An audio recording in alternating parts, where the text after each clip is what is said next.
Let's take a look at this. I know you have written this article for Dog Pound Daily. 4 Browns offensive players who shine against Philadelphia.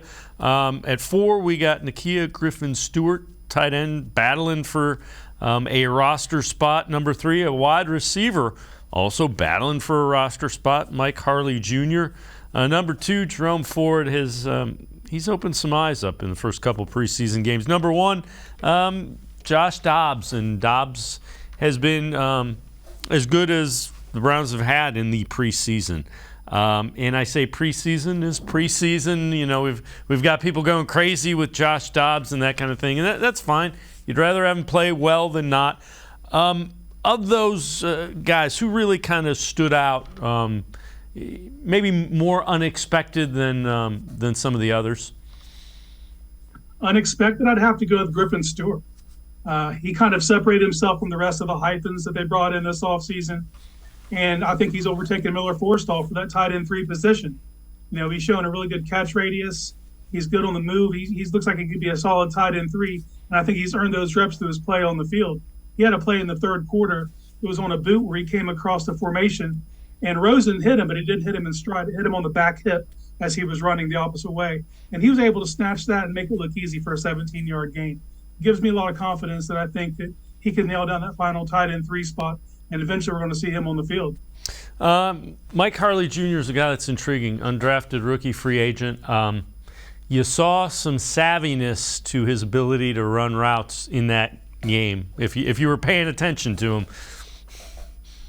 Yeah, absolutely. You like to see the competitiveness, the double catch everybody keeps pointing to. But for me, it was the pump and go at the end of the first half when he got hit down the sideline on that little old shot play from Dobbs. You know, that's just he looked really comfortable in that role. He's shown an assortment of routes that he excels at. He's got good quickness. He's showing separation. You know, he's feisty. I think at the end of the day, he's a fringe 53 guy right now. And from everything we're hearing out of camp, I think they still like Michael Woods just a little more. I think he might latch on as that final receiver in the room. But I do think that if Hartley doesn't make the roster, I think he's a prime candidate for the practice squad. Yeah, I would agree. The thing to keep an eye on is they were putting him back in kickoffs and punts. And I know they didn't play Demetric Felton, who's listed as the starter in that. If he continues in that special teams role, it's a pretty good indication they're trying to find a reason to keep him on the 53. Yeah, he's showing himself they like, and they're trying to find ways to get him on the field and get the ball in his hands because he's a playmaker. I mean, I know they kept saying on the telecast he's University of Miami's all-time leading receiver.